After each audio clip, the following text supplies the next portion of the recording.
온실가스 배출에 의한 환경 문제가 심각하다는 것을 여러분들도 알고 계실 겁니다. 중국은 현재 온실가스 배출 감축에 선두주자를 자처하고 있습니다. 최근에 국내 화력발전소를 대폭 감축시키고 천연가스로 전환했다고 합니다. 무려 100여 개의 발전소를 중지했는데요. 마치 중국이 잘하고 있는 것처럼 보입니다. 하지만 이렇게 갑작스럽게 발전소를 감축시키자 중국의 석탄 관련 산업에서 문제가 생겼습니다.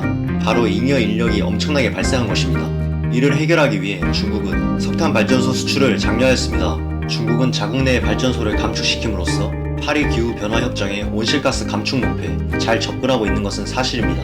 문제는 바로 이 수출 장려 때문에 세계적으로 온실가스 배출을 늘리고 있습니다. 현재 중국이 투자한 아프리카 8개국 가운데 6개국은 석탄 관련 산업 인프라가 전혀 없는 곳입니다.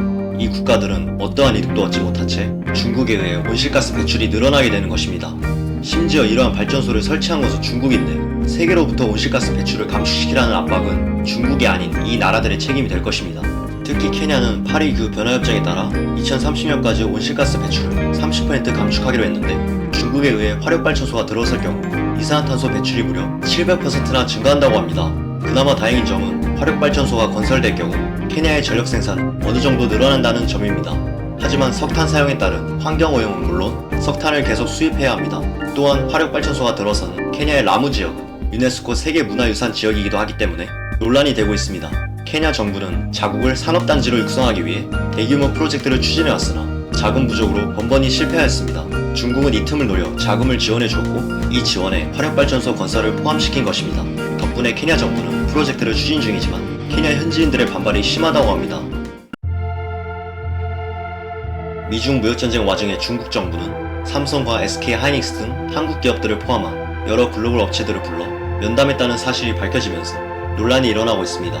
미국의 화웨이에 대한 공격 때문에 중국이 이와 관련된 한국의 기업을 불러들여 강한 압박을 가한 것처럼 보이기 때문입니다. 중국이 부른 기업에는 미국의 마소와 델, 영국의 ARM 등이 포함되어 있습니다.